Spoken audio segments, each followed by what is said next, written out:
बिहार में model school का रंग बदल गया है।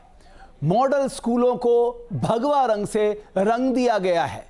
विपक्ष इसे शिक्षा का भगवाकरण करार दे रहा है, तो वहीं हर कोई एक ही सवाल पूछ रहा है, रंग तो बदल गया, क्या बिहार की शिक्षा व्यवस्था भी बदल जाएगी?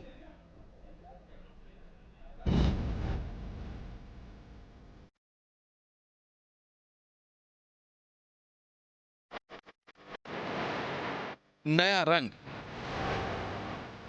नया नाम। बिहार में मॉडल स्कूल की इस नई तस्वीर से क्या बदलेगा? कभी गुलाबी और पीले रंग के स्कूल अब केसरिया यानी भगवा रंग में रंग चुके। बिहार में पहली बार बीजेपी का सीएम है। जाहिर है बिहार में स्कूलों के इस रंग को सियासी चश्मे से देखा जा रहा है।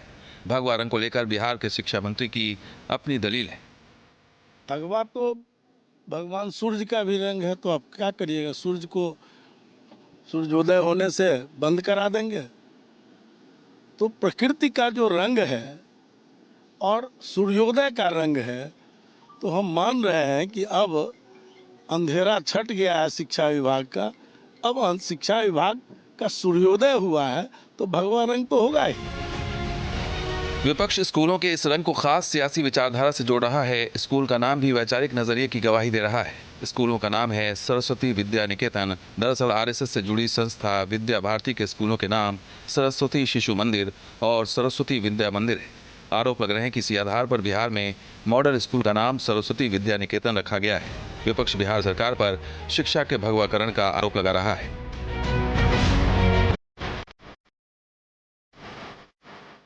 लेकिन ये जो भगवाकरण का रंग कर रहे हैं, बीजेपी वाले का पैसा नहीं ना है कि बीजेपी वाले आरएसएस वाले अपना एजेंडा चलाएंगे और भगवा कलर से रंग करेंगे और देश को भगवा मुक्त बनाएंगे।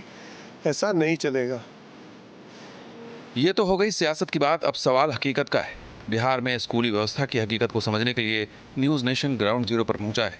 ये पटना के शास्त्री नगर में मौजूद सरस्वती विद्या निकेतन मॉडल स्कूल है। यहाँ बच्चों की क्या शिकायत है, खुद उन्हीं की जुबानी सुनते हैं।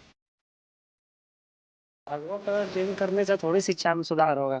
अब कोई भी कलर स्कूल का जो पहले चला आ रहा है तो सही है, इतना दिन से आ रहा है। जब तक कि टीचर सही ढंग से स्टूडेंट को नहीं पढ़ाएंगे, चाहे उच्च पदाधिकारी क्वेश्चन वायरल हो जा रहा है, उस पर ध्यान नहीं देंगे, तो किस प्रकार शिक्षा में सुधार होगा? लगता है कि एक अच्छा क्लासरूम होना चाहिए जिसमें बच्चों के बैठने की अच्छी सुविधा होनी चाहिए। ब्लैक बोर्ड अच्छी क्वालिटी का होना चाहिए।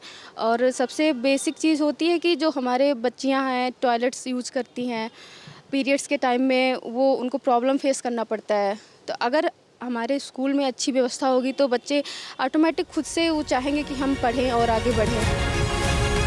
छात्र टॉयलेट जैसी बुनियादी सुविधाओं के अभाव की बात कर रहे हैं। जाहिर है बिहार की शिक्षा व्यवस्था तमाम दावों और कोशिशों के बावजूद खस्ताहाल है।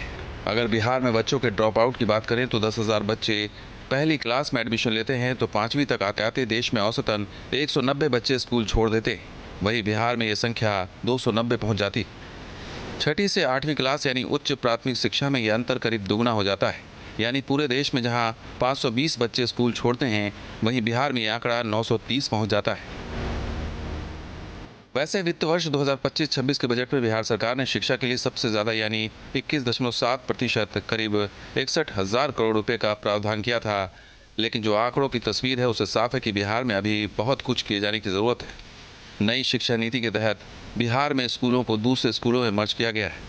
इसकी वजह है साल 2023-24 में बिहार में जो 78,120 स्कूल थे वो एक साल बाद घटकर 76,320 रह गए।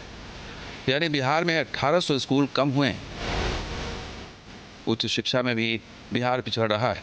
राष्ट्रीय स्तर पर प्रति लाख आबादी पर कॉलेजों और विश्वविद्यालयों की संख्या 30 है, वहीं बिहार में यह संख्या महज 7 है। ऐसे में बिहार के स्कूलों का कलर बदलकर सरकार क्या हासिल कर पाएगी? पूरे मामले में हमने एक अभिभावक से भी बातचीत की। खाली स्कूल है, उसमें मास्टर टाइम से आते तो हैं, लेकिन सही ढंग से पढ़ाई कर ही नहीं रहा है। नए सीएम की अगुवाई में मॉडल स्कूलों का रंग बदल रहा है, लेकिन सब जानते हैं कि रंग बदलने से कुछ नहीं होगा। बिहार में स्कूलों की तस्वीर बदलने के लिए बहुत कुछ किए जाने की जरूरत है। Team news nation.